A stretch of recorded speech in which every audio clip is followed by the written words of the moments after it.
we were to define a linear first order differential equation, it would be, in the form of ax y prime, first order because it's only one derivative, first derivative, plus bxy equals c of x, okay? That's the general form of a linear first order differential equation. Each of the functions in front of the y terms is only with respect to x. It's not a function of y, right? So we don't have to worry about that. Let's linearity. I know, we loved that earlier on. Now, standard form. And the form that we're going to turn everything into when we deal with linear ODEs is we want it to be in the form of y prime plus p of xy equals some function with respect to x. So essentially what we do is just divide everything by that a of x function. Whatever function happens to be in front of the y prime, we're going to divide everything by that to get our standard form.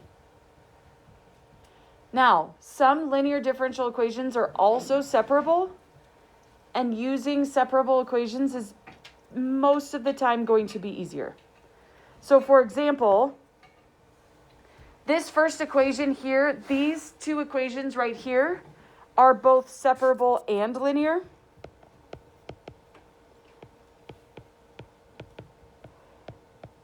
They're separable and linear, these ones are, but this one over here is linear, but not separable.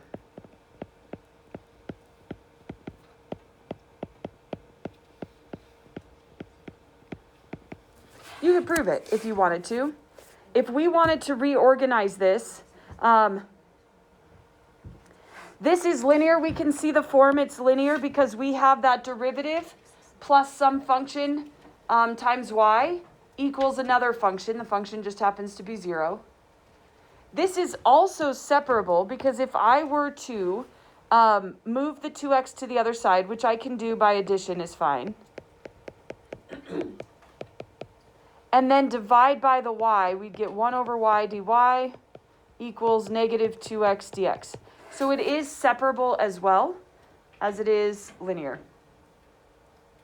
So keep that in mind. And maybe you like linear better than separable. I don't know. Most people will not, but maybe you do. And then you prefer to solve it the way it was written, and that's fine. All right. So our solution to, or the way that we're going to solve a first order linear differential equation is we are going to multiply the equation by a function. This function right here is the Greek letter mu, mu. That's the Greek letter mu. We're going to multiply this function by mu of x so that the left-hand side looks like a derivative, okay? So it looks like the derivative of a product, more specifically. And I'm going to show you the theory of it here in just a second so you can see what it looks like so that then when we apply it, it makes sense. Some of the shortcuts that we're going to take. Yep, Jake? Would that give you, like, domain issues if you choose a mu with a domain issue? Yes. Yes, it will. You're going to have to, like, ignore the mu? We will talk about two types of terms. The first term, or the first thing we'll deal with is the interval of validity. Yeah. And that will usually specify where using this particular mu helps us. And then the other thing that we're going to look at is something called a transient term. And a transient term approaches 0 as you go towards infinity. And that would be caused by that mu. This is usually where that problem comes from. All right. Once we multiply by that function, then we can integrate the problem quite easily. So therefore, that mu function is what we call our integrating factor. Okay? It's called the integrating factor. All right, so let's look at the theory behind this and how it comes about so that we can understand what it is we're doing when we actually go through and solve some of these problems. Okay? So the first thing I'm going to do is I'm going to begin with an equation in standard form. It's a first order. Everything will be first order. right now will be first order. We will be able to solve higher orders here in the future. And what we're going to do is we're going to multiply by the integrating factor. And so when we multiply by the integrating factor, so that integrating factor is mu of x. I'm just going to write, how do you feel if I just write mu? So I don't have to write mu of x every time. Are we good? Okay. I'm going to multiply mu by dy dx plus that integrating factor. It is a function after all.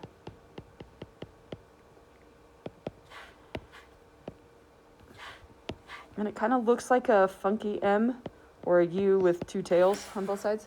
So I'm multiplying everything by that integrating factor. Okay.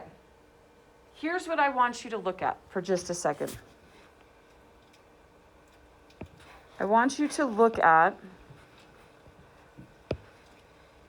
this side right here, or this expression right here, and this expression right here. Okay. When we look at this problem is going to end up becoming mu y prime. And this problem, because of this function p of x, which is where the mu comes from, will end up being mu prime y. What does that resemble? We have the derivative of one times the other. The product rule.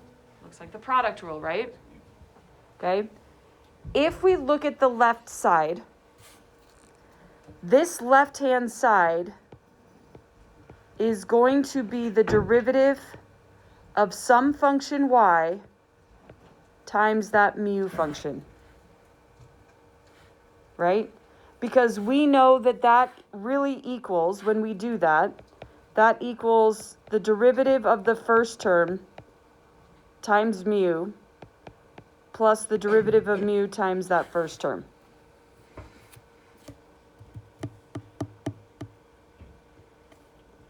Why is the mu p of x mu prime? Okay, good question. Can I show you in just a second? Yeah. The way we find mu, or the way that we evaluate mu, is we base it off of p of x.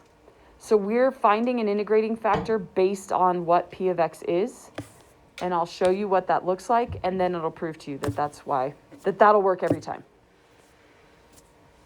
So can you accept it for now and then hang on to it for just a second? It's a great question.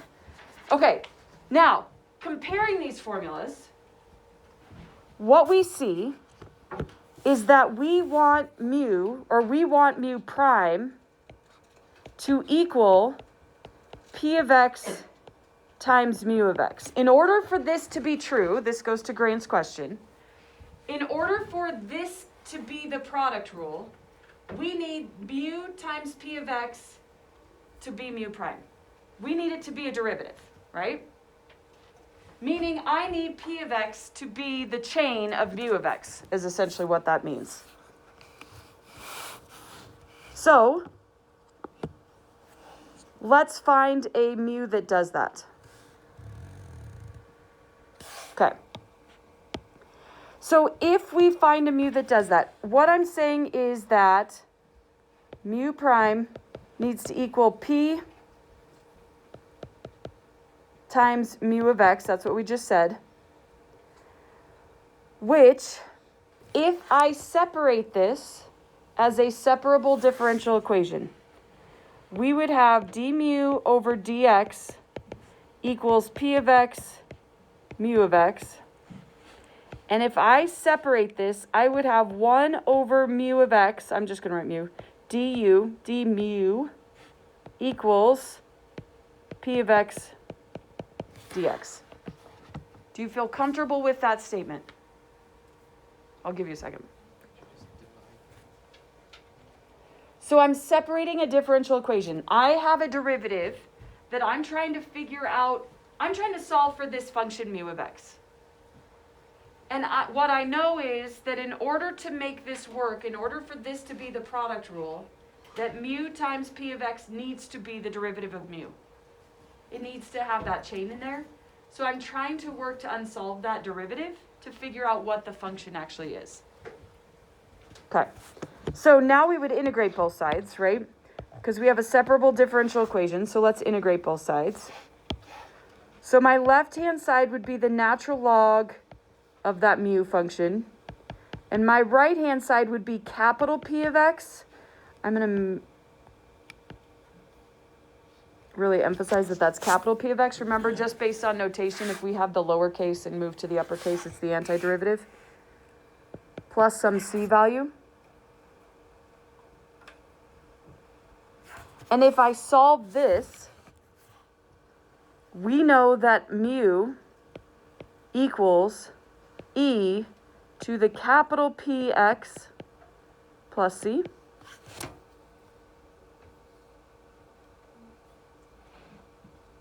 Do you feel okay with that? And using our properties of logs, which everybody's favorite, right? We can separate that. So this would be some constant. E to the c is some constant. So some constant times e to the capital Px. So my mu function is some constant times e raised to the antiderivative of whatever my p function is. Or, to be honest, what we use most frequently is we go back to the original form. It's e raised to some function, the antiderivative of some function of p. This is primarily what we use. Would that second one get a plus or minus? Because, It would get a plus or minus, all of them. well, with Yes. the C, With the c. Yeah, because as soon as you take the, to undo the natural log, it would really should be the absolute value of mu. I keep saying mu.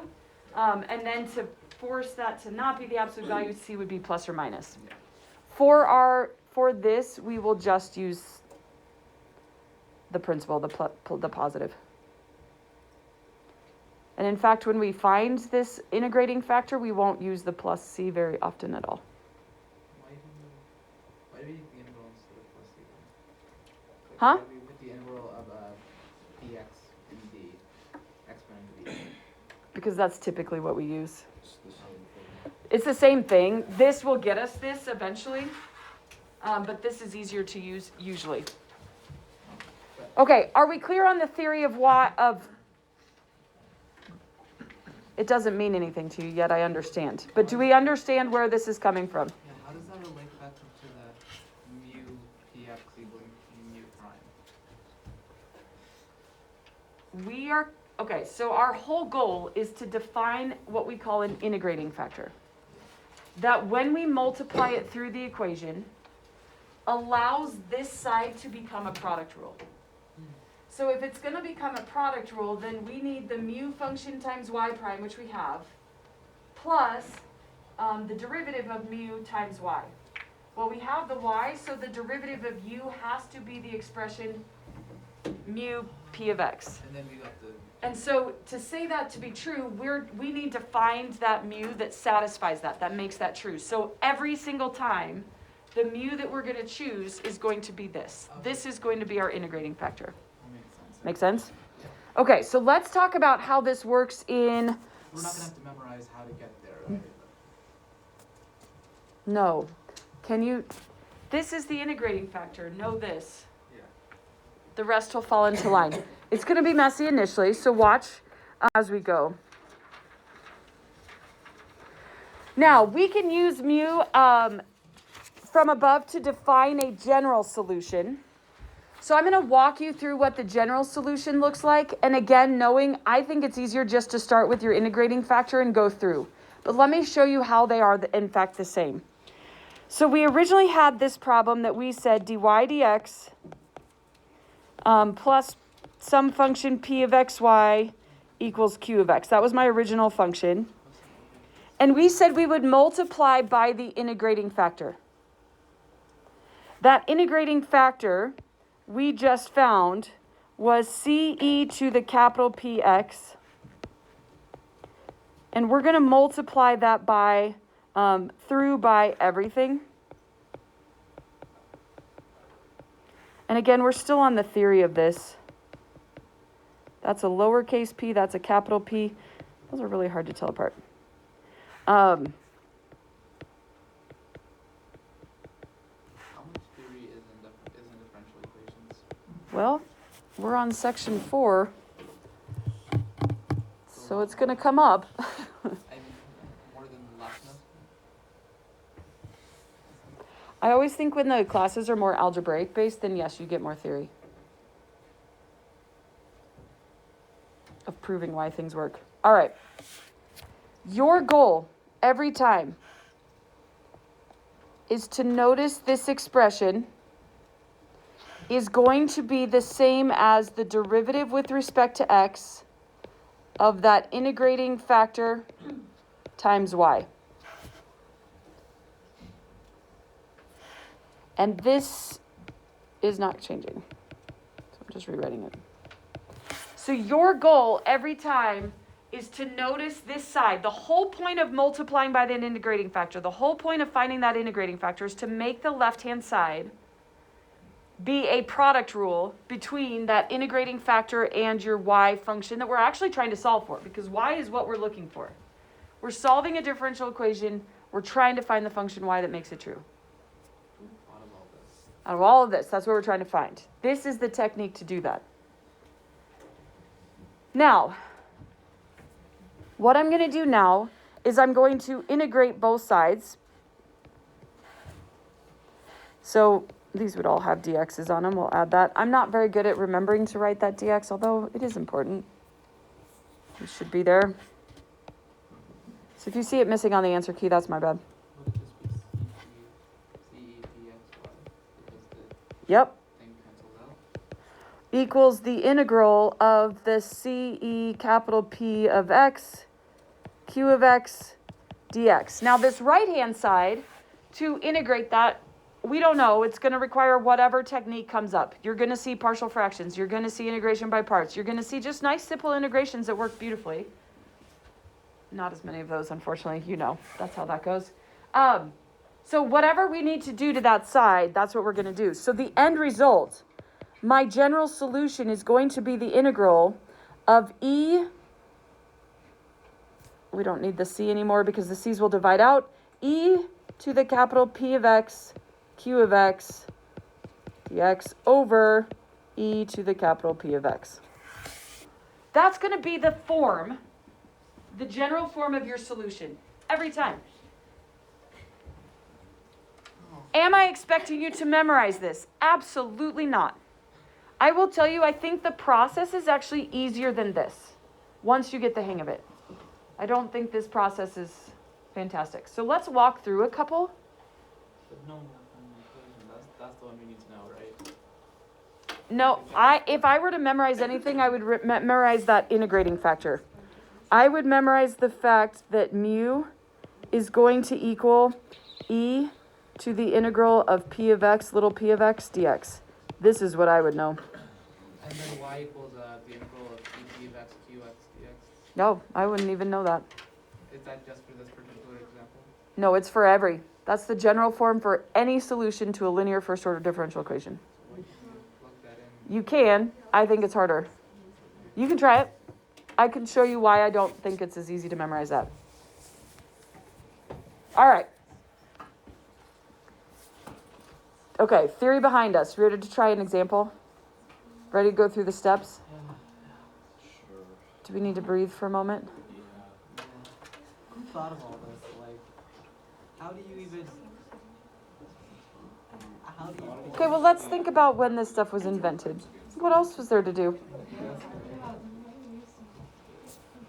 Yeah, if it was just a pastime, why are we still here? I don't know. You chose to take the class. You tell me. That's true. That was an error in judgment. Aw, don't say that. This class is fun. It is Yeah, fun, what if I will not say that. by difficult? Challenging fun. The math is a little It's fun ugly, when you know it. but you know what can you do? All right. It's not so fun when you have no clue. So the very first thing that you should do, and this is the equation we're working on because it kind of got all jumbled up in here. All right. The very first thing you should do to any of these equations is get them into standard form.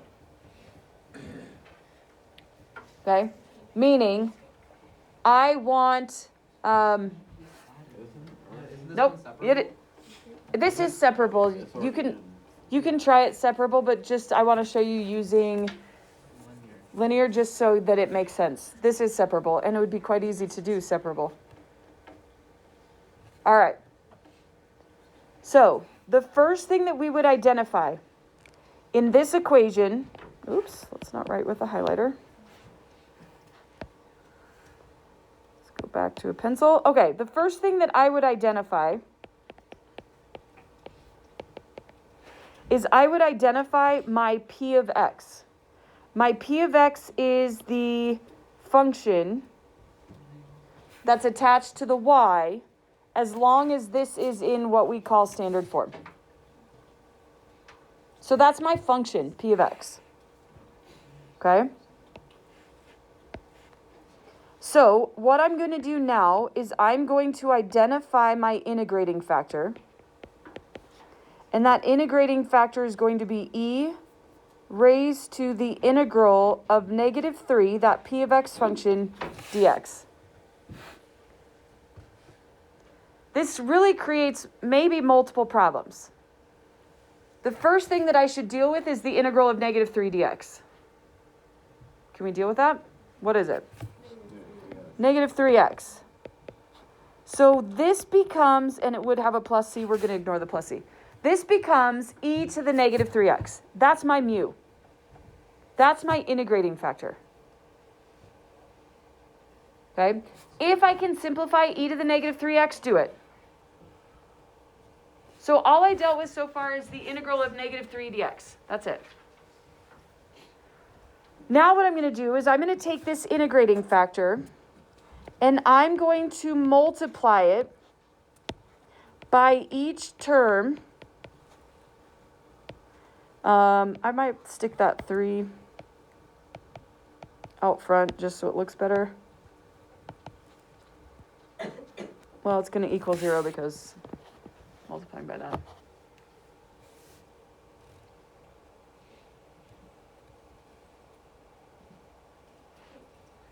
So multiplying everything by that integrating factor. Here's what I want you to look at. What do you notice about this? This is a product rule, right? That's what we said it was going to be. No way. This is the derivative of y times this e to the -3x. And -3 e to the -3x is the derivative of e to the -3xy. Do we feel okay with that? Do you see that? Yeah, that's fine. So do you agree that I could rewrite this expression, to be the derivative of e to the -3x, that integrating factor, times y? That's what that expression is going to be. Every time. And that equals 0. Now, we need to integrate both sides. So when we integrate both sides, we integrate the derivative of e to the -3xy, so we just get e to the -3x y equals some constant. Do we feel okay with that?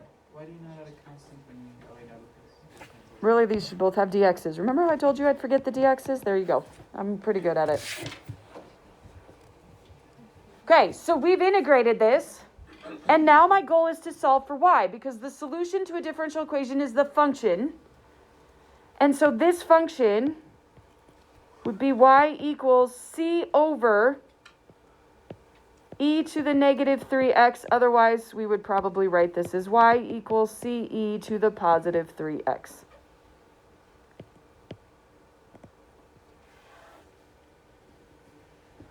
How come there's no like C division in this one, like in the example? Yeah, like why didn't we, when we integrated that, why didn't we add on the The left hand first, side? like, shouldn't the C from the first integral, It combines with the c on this one. so there is no dividing line? Well, what's a constant divided by constant? 1. But what if they're not the same constant? Well, then how could we assume they're the same constant in the general? Because But we it's define just them to be the same a constant in the general constant. case, because they have to be, and then the second one, it's a different integration. Oh, Why because is the there is no left-hand side of CE to the PX. Okay. Why doesn't the left-hand side when you integrate that, why doesn't that have a constant? Like, I know it shouldn't, but why? Well, it does. It should.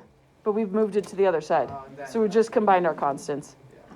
There are some, like we took in my master's class, one of the classes I took, the professor was like adamant about, like you put plus C1, plus C2, plus, like, and you kept moving. So you should have the appropriate C by the end of the equation. It's just a constant. It doesn't matter what constant it is. Is that why we only have 1 plus C when we What is the interval over which this solution is defined? The reals. And so you might just see this I, negative infinity to infinity. Why? Because we can plug in any x value we want. It doesn't matter. We're never going to get something that's undefined. We'll never make a denominator 0. So this is the reals. Now, let's talk about transient terms. This is an expression that I've tried to look up why we need to study the idea of transient terms. But a transient term is something that as the limit goes to infinity of x, as the limit of x goes to infinity, the term moves to 0. These are the terms that we mentioned that when we create this integrating factor could cause us problems when we multiply by some other function. In this case, we don't have any transient terms because there's no term that will tend to 0. If we take the limit as x approaches infinity for each of these terms, there's only one term, by the way. Each of these terms, it goes to not 0. Yes. Good. We'll look at one that does.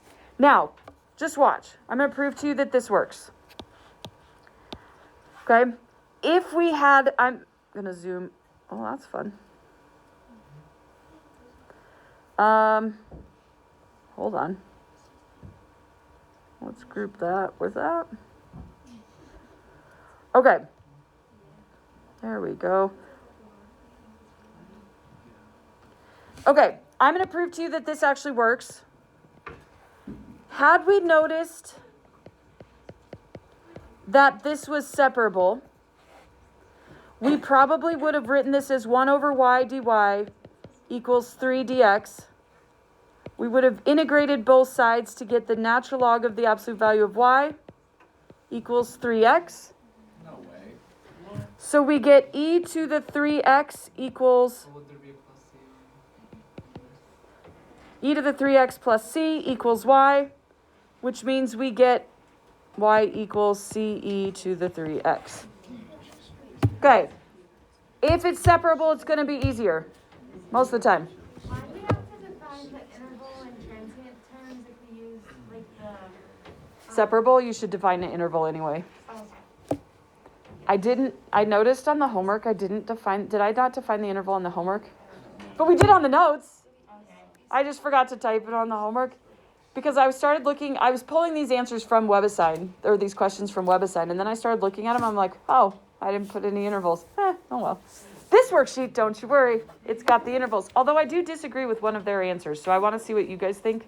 Oh. So on the worksheet, one of the problems that you have has an answer that is not complete, and I would like to see what you think based on the interval. Because what they said and what I think are different. But they wrote a textbook, and I just am a high school teacher, so I'm not entirely sure. They make mistakes. We're all human, but... Okay. Good? As clear as mud, right? Oh, yeah. Great. No. Let's try another one. Unfortunately, this one is not separable. You're welcome. You knew that was coming, right? At least it's in the right form. Almost. So we have to move over. We do need to deal with the x. To get this in the standard form, I'm going to divide everything by x. So instead of being xy prime, I'm just going to have y prime plus 2 over xy equals 9. So I'm going to divide everything by x to get it into its standard form. Oh, that's not too bad. Okay? Now, will you guys try it? Try going through the process and see how you do. Oh, actually. All right, let's try this one. I think we got the same thing. A couple questions that have come up. One, the integrating factor would be e raised to the integral of 2 over x, which would be e raised to 2 times the natural log of the absolute value of x, normally, right? But what does a 2 in front of a natural log do? Square It squares it, right? So at that point, do we need the absolute value? No. No, because we're going to square it, and so when we square it, that absolute value becomes irrelevant. Yeah.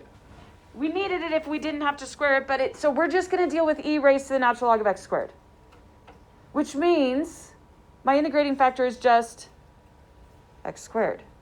Because e raised to the natural log of x squared is just x squared. So I'm going to multiply by that integrating factor on everything on the standard form. Don't go back to the original. Go to the standard form. So we get x squared y prime plus, this would be x squared times 2 over x That's just 2x, y. equals x squared times 9. Okay. X squared y prime plus 2xy equals 9x squared. Again, you should notice that this expression right here is really the derivative with respect to x of the integrating factor times y. The whole reason we do this is to create that. That should happen every time. You can verify it. If I did the derivative of y, I get y prime times x squared. Or if I took this derivative, I get y prime times x squared plus 2x times y. It works every time. Brooklyn? Once I get mu, can I just skip to the ddx? I'm okay with that step, yes. I will probably not take that step, but yes, I'm okay with you getting there. Yep, it should work every time. So then we're going to integrate with respect to x. Whole reason we do that is we get x squared y equals, that would be 3x cubed plus c. And when I solve for y here, we get y equals 3x cubed divided by x squared plus c divided by x squared, which we probably wouldn't even take that step. 3x plus c over x squared. Good? What is my interval? One is over, what's the c over x squared? Except 0. Because I've got to divide the whole side by x squared. But doesn't the c just, isn't it just? What's a constant divided by a variable? Do we know? No. We don't know if it's a constant. It probably will be a constant, but we don't know that. So it has its own expression. Constant divided by constant, that's fine to leave as a constant. But it can't be 0. The interval would be everything. Correct. Everything but 0. So my interval of validity on this one would go from negative infinity to 0 with 0 to infinity. What about a transient term?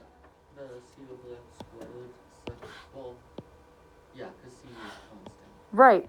This is constant. This is what we call our transient term.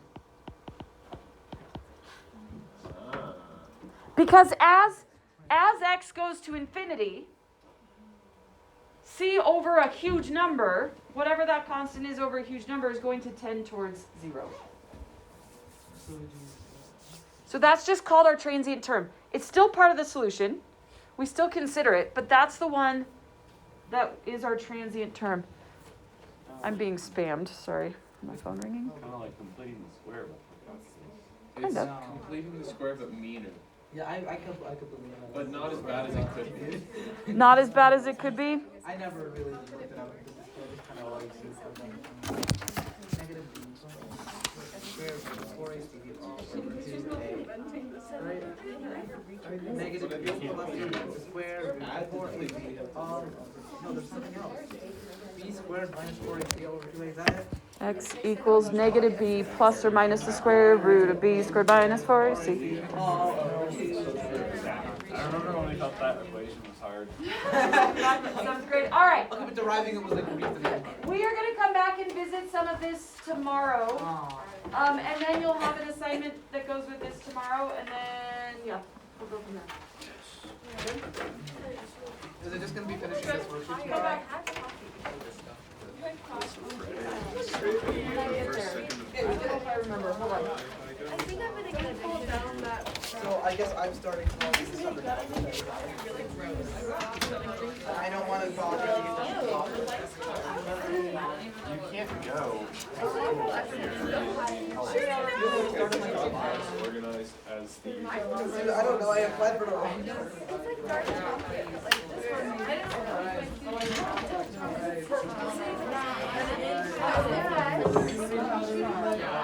I Okay, so what we have to do, I agree.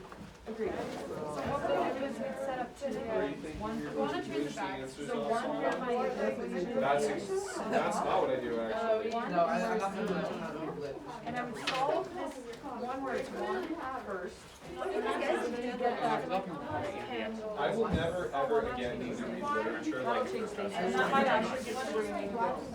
I'm not kidding. And why would you read literature?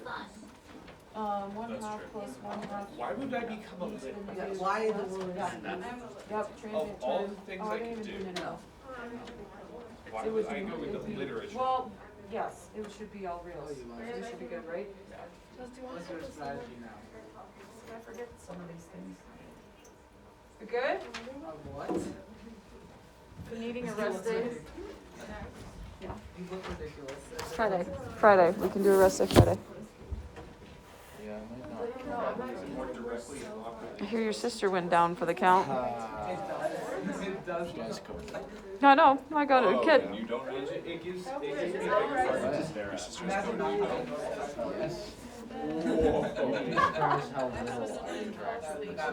Why As is a very that? normal sized forehead person. I don't know. You guys walk into school every single day together. It's a very normal size. Oh, it is not. 4 hours a day. Yeah, it sounds like when we were at TSA State, you guys are doing fun things. You guys She's walk got a to school gymnastics every day. meet, and then you're going skiing. Where at? Keystone. Yeah, I'm Oh, not just disagreeing. Keystone? I don't know. But I mean, I love Keystone, don't get me wrong. there's like. Also, I got my things PE, that sound so really now I don't. No, I haven't done it. Nice. Yeah. I used to do it like Wanna be a Sounds big- good, yeah. It's You're really gonna get in trouble here. What? It's like take a proposal, make it sign it, and then just like. That's like 20 minutes before and after school anyway. That's just Chassa, marching You've band, always said or hogs. No, you just and can't. golf. But no, that's Chassa, that's Yeah. Chassa. Now, if it's I think that health department can shut us down. You can't get hit like before or after school or during swim or before or after or Well, graduation. neither marching band, but you can get a PE basketball Are game. you agreeing to this? And also, Sure. Okay, so Why not? what You're the about one who chess? said Does it. chess count as a sport? No, I don't. I mean, it's sarcastic. How about the marching band thing? Thank you.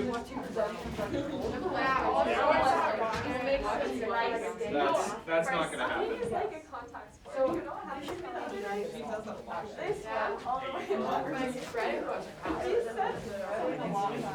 lot. There's like a meme that says. I always say something mean, Yeah, you do. but you really should learn to fight back better. You should. Omicron, and it's like your mom being thrown at him. That's what it feels like. Your dad. I'm so regretting everything. Can you help me carry it? I told Rob I'm gonna do the 100 fly. I've kept onto this pencil for a whole like week. I'm proud of myself. That's better than normal. Any update on taping Lenny the next two? Because my legislation like starts today. Let me go up there and see if Bob remembers. I don't know like when it matters by. Hey, look, Truthfully, it it's a doesn't thing matter that until does next the week. thing with the air that we Yeah, did out as with long as you're, notebook. is it stated? As But- long as It's Owen volunteer. Sign up Is, for um, any hey, class look, it's, and it's not what's her have face? that I told class. Owen We're to gonna do do that class. Garfield? No, the red thing. That's Look, fine, I just, look, it's the My I Little don't Pony wanna like thing. get into a meeting with my counselor that's like, Wait, Miss Your Al, counselor's Miss Mott. can I take more plants? she's, Can you take what? More plant babies? Yes, will you take them off of this Yes. one? Yes. Thank you. yeah, I just don't wanna like, she's nice, but like, I don't wanna feel like, you can't take them. I can't. She knows. She Okay. knows this, she's one of the only counselors besides Miss Straight that knows what's going on. Actually, I'm gonna walk upstairs and go put some bugs in the counselor's ears. Awesome, thank you so much. Yeah, They might be in, I don't know how many juniors have English second period, but oh. they're probably doing Let me that. go talk to the admin that's in charge of, Okay. scheduling Yeah, and whatever just that- see. Also,